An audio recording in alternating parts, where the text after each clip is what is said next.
Baik, Assalamualaikum warahmatullahi wabarakatuh. Kami dari kelompok pertama akan memaparkan materi kami, yakni tentang sejarah pasar modal yang ada di Indonesia.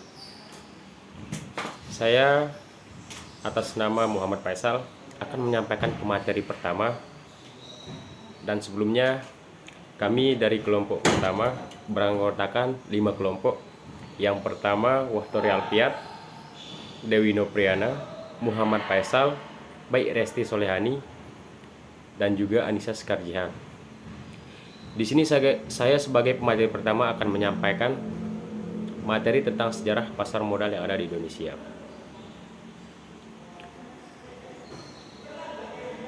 Yang pertama periode pertama.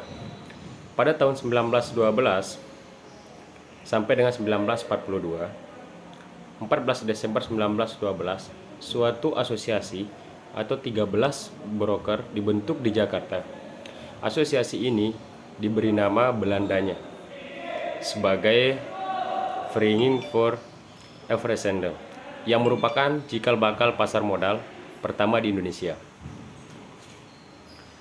Mayoritas saham-saham yang diperdagangkan merupakan saham-saham perusahaan Belanda, dan aplikasinya tergantung dalam Dutch East Indies Trading Agressis.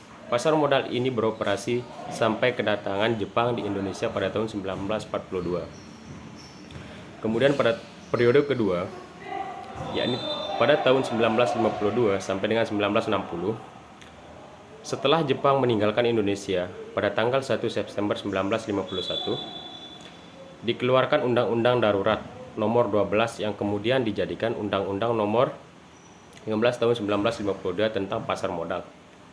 Juga melalui keputusan Menteri Keuangan nomor 289737 Undang-Undang tanggal 1 November 1951.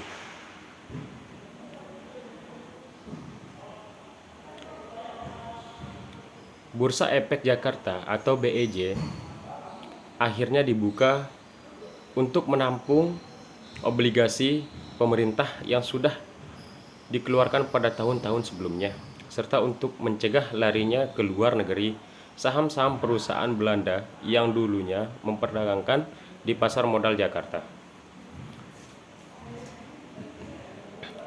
Kepengurusan Bursa Efek ini kemudian diserahkan ke Perserikatan Perdagangan Uang dan Efek-Efek atau PPUE. Kemudian pada periode ketiga, pada tahun 1977 sampai dengan 1988, BEJ Bursa Efek Jakarta dikatakan lahir kembali pada tahun 1977 dalam periode Orde Baru sebagai hasil dari kepuasan Presiden nomor 52 tahun 1976. Kepuasan ini menetapkan pendirian pasar modal, pembentukan badan pembina pasar modal, memerlukan badan pelaksana pasar modal atau BAPEPAM, dan PT dan Darniksa. Kemudian pada periode keempat, pada tahun 1988 sampai dengan 1955, pada tahun 1977 sampai tahun 1988, BEJ atau Bursa Efek Jakarta dikatakan dalam keadaan tidur yang panjang selama 11 tahun, di mana sebelumnya tahun 1988 hanya terdapat 24 perusahaan yang terdaftar di BEJ, yaitu sampai tahun 1990 jumlah perusahaan yang terdaftar di BEJ meningkat sampai dengan 127 perusahaan sampai dengan tahun 1996. Kemudian pada periode kelima mulai tahun 1995, karena peningkatan kegiatan transaksi yang dirasakan sudah melebihi kapasitas manual, maka BEJ atau Bursa Efek Jakarta memutuskan untuk mengotomatisasikan kegiatan transaksi di bursa. Jika sebelumnya di lantai bursa terlihat 2 deret antrian atau satu untuk antrian beli dan yang lainnya untuk antrian jual, dan cukup panjang untuk masing-masing sekuritas, dan semua kegiatan transaksi dicatat di papan tulis, maka setelah otomatisasi Yang terlihat di lantai bursa adalah jaringan yang digunakan oleh broker. Kemudian pada periode terakhir, yaitu periode ke-6, mulai Agustus 1997, krisis moneter melanda negara-negara Asia, termasuk Indonesia, Malaysia, Thailand, Korea Selatan, dan Singapura. Krisis moneter yang terjadi dimulai dari penurunan nilai mata uang negara-negara Asia tersebut terhadap dolar Amerika. Penurunan nilai mata uang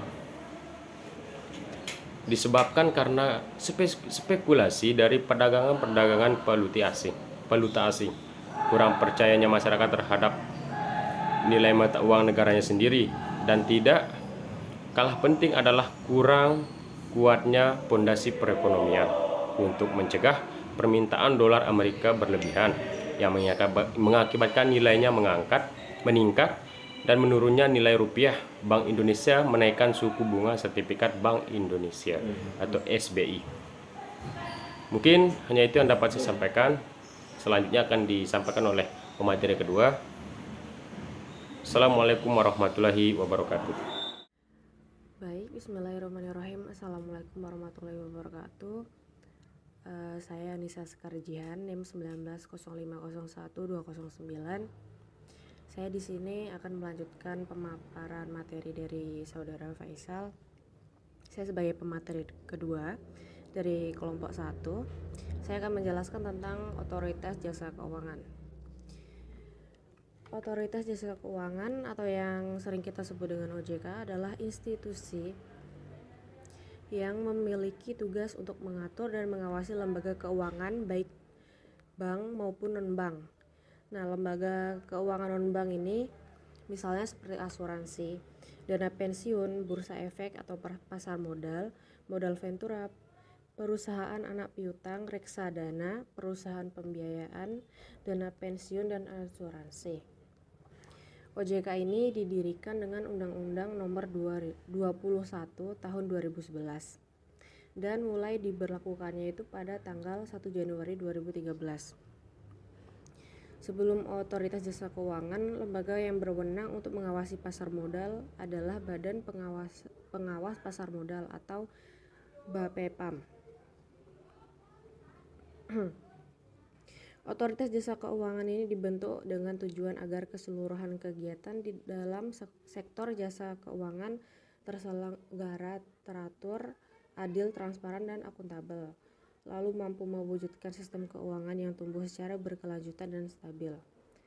Dan yang terakhir, mampu melindungi kepentingan konsumen dan masyarakat, termasuk memberikan perlindungan terhadap pelanggar dan kejahatan di sektor jasa keuangan seperti manipulasi dan berbagai bentuk penggelapan dalam kegiatan jasa keuangan. Lalu fungsi dan tugas OJK dalam sektor pasar modal.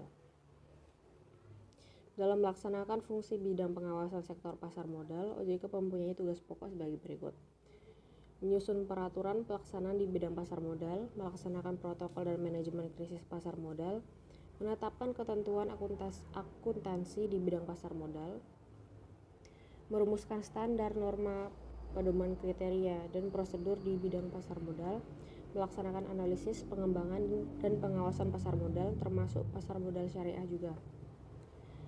Lalu melaksanakan penegakan hukum di bidang pasar modal, menyelesaikan keberatan yang diajukan oleh pihak yang dikenakan sanksi oleh OJK, bursa efek, lembaga clearing, dan penjaminan, dan lembaga penyimpanan dan penyelesaian. Merumuskan prinsip-prinsip pengelolaan investasi, transaksi, dan lembaga efek, dan tata kelola emiten dan perusahaan publik. Melakukan pembinaan dan pengawasan terhadap pihak yang memperoleh izin usaha, persetujuan, pendaftaran dari OJK dan pihak lainnya yang bergerak di bidang pasar modal. Memberikan perintah tertulis, menunjuk dan atau menetapkan penggunaan pengelolaan statuter terhadap pihak atau lembaga jasa keuangan yang melakukan kegiatan di bidang pasar modal dalam rangka mencegah dan mengurangi kerugian konsumen, masyarakat, dan sektor jasa keuangan. Dan yang terakhir, melaksanakan tugas lain yang diberikan oleh Dewan Komisioner. Sekian pemaparan materi dari saya, kurang lebihnya saya mohon maaf. Terima kasih. Wassalamualaikum warahmatullahi wabarakatuh. Di sini saya akan melanjutkan pemaparan materi dari Saudari Anissa Sekarjihan mengenai prosedur pendaftaran sekuritas di Bursa Efek Indonesia. Perusahaan yang akan going public bisa mengikuti 3 tahapan utama, yaitu persiapan diri, memperoleh izin registrasi dari Badan Pengawas Pasar Modal dan lembaga keuangan, dan terakhir melakukan penawaran perdana ke publik atau initial public offering atau disingkat dengan IPO, dan memasuki pasar sekunder dengan mencatatkan efeknya di bursa. Yang pertama itu persiapan untuk going public. Ada 2 macam, yaitu manajemen harus memutuskan suatu rencana untuk memperoleh dana melalui publik, dan rencana ini harus dilakukan di rapat umum pemegang saham dan harus disetujui. Yang B, perusahaan itu bersangkutan harus menugaskan pakar-pakar pasar modal dan institusi-institusi pendukung untuk membantu di dalam penyediaan dokumen yang dibutuhkan. Yang kedua itu registrasi di Badan Pengawas Pasar Modal dan lembaga keuangan setelah semua persiapan yang dibutuhkan sudah diselesaikan dan semua dokumen yang dibutuhkan untuk registrasi di Badan Pengawas Pasar Modal dan lembaga keuangan sudah dikirimkan. Berikutnya adalah tugas Badan Pengawas Pasar Modal dan lembaga keuangan untuk mengevaluasi usulan going public yang dilakukan oleh Badan Pengawas Pasar Modal dan lembaga keuangan adalah A. Menerima pernyataan registrasi dan dokumen-dokumen pendukung dari perusahaan yang akan going public dan dari underwriter. Yang B. Pengumuman terbatas di Badan Pengawas Pasar Modal dan lembaga keuangan. Yang C. Mempelajari dokumen-dokumen yang diperlukan. D. Deklarasi pernyataan registrasi efektif berlaku yang didasarkan pada 3 hal utama, yaitu kelengkapan dokumen, kebenaran dan kejelasan dari informasi, dan pengungkapan tentang aspek-aspek legalitas, akuntansi, keuangan, dan manajemen. Ketiga, pencatatan di bursa. Setelah Badan Pengawas Pasar Modal dan lembaga keuangan mendeklarasikan keefektifan dari pernyataan registrasi, selanjutnya underwriter dapat menjual saham perdana tersebut di pasar primer. Setelah pemasaran perdana selesai, emiten atau disebut dengan perusahaan yang going public dapat melakukan proses-proses berikut ini untuk mencantumkan sahamnya di pasar sekunder. A. Emiten mengisi dan menyerahkan aplikasi yang formulirnya disediakan oleh Bursa Efek Indonesia untuk permintaan mencantumkan sahamnya di Bursa Efek. B. Bursa Efek Indonesia akan mengevaluasi aplikasi ini berdasarkan kriteria yang sudah ditentukan. Yang C. Jika aplikasi ini memenuhi kriteria yang disyaratkan, Bursa Efek Indonesia akan menyetujuinya. Yang D. Emiten kemudian harus membayar biaya jasa pencantuman sesuai dengan ketentuan yang berlaku di Bursa Efek Indonesia. Yang E. Bursa Efek Indonesia kemudian akan mengumumkan pencantuman dari sekuritas ini. Yang F. Sekuritas yang sudah dicantumkan ini siap untuk diperdagangkan. 4. Yaitu pelaporan yang diwajibkan. Setelah perusahaan mencatatkan sahamnya di pasar bursa, perusahaan ini menjadi perusahaan publik yang sahamnya dimiliki oleh publik. Untuk melindungi publik yang juga merupakan pemilik dari perusahaan, Badan Pengawas Pasar Modal dan Bursa Efek Indonesia mengharuskan perusahaan publik menyerahkan laporan-laporan rutin atau laporan-laporan khusus yang menyerahkan peristiwa-peristiwa penting yang terjadi. Laporan ini bisa didapatkan di Bursa Efek Indonesia dan lewat broker maupun melalui pengumuman di bursa. Sekian, wassalamualaikum warahmatullahi wabarakatuh.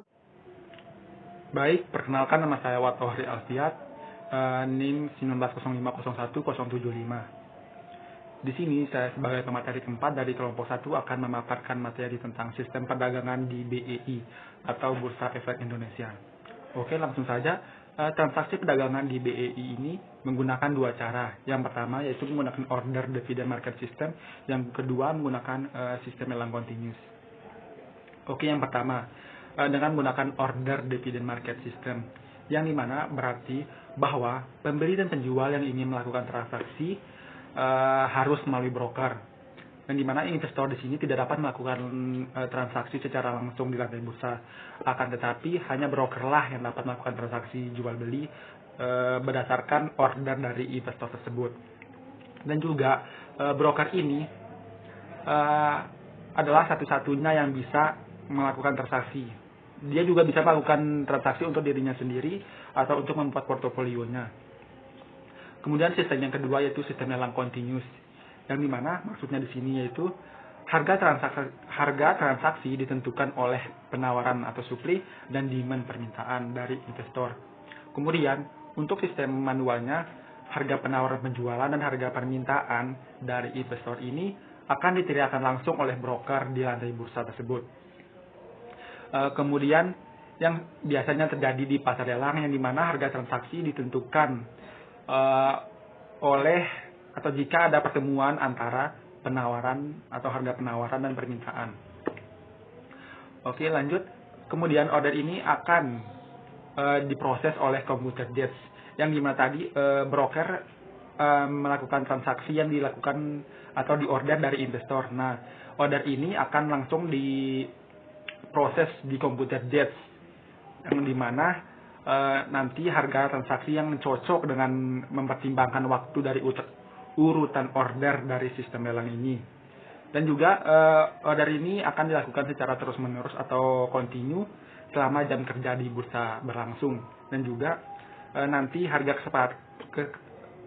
kesepakatannya akan keluar berdasarkan hasil akhirnya. Kemudian pada tahun atau sebelum tahun 2014, satu lot jumlahnya sama dengan 500 lembar saham.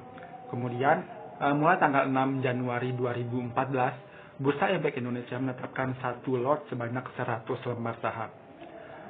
Mungkin itu saja dari saya. Mohon maaf atas segala kekurangannya. Wabillahi taufiq wal hidayah. Wassalamualaikum warahmatullahi wabarakatuh. Assalamualaikum warahmatullahi wabarakatuh. Di sini saya akan menyampaikan materi indeks pasar modal. Indeks harga saham gabungan adalah salah satu indeks pasar modal yang digunakan di Bursa Efek Indonesia. Diperkenalkan pertama kali sebagai indikator pergerakan harga saham di BEJ pada tanggal 1 April 1983. Indeks harga saham gabungan digunakan untuk mengukur kinerja saham yang tercatat di Bursa Efek, dan perhitungannya menggunakan metode rata-rata pertimbangan berdasarkan jumlah saham yang tercatat. Indeks harga saham gabungan HSG dibagi menjadi dua, yaitu seluruh saham dan indeks harga saham kelompok. Indeks harga saham gabungan menggambarkan rangkaian informasi historis sampai pada tanggal tertentu mengenai pergerakan harga seluruh saham. Sedangkan indeks harga saham kelompok menggambarkan rangkaian informasi historis sampai pada tanggal tertentu mengenai pergerakan harga saham kelompok.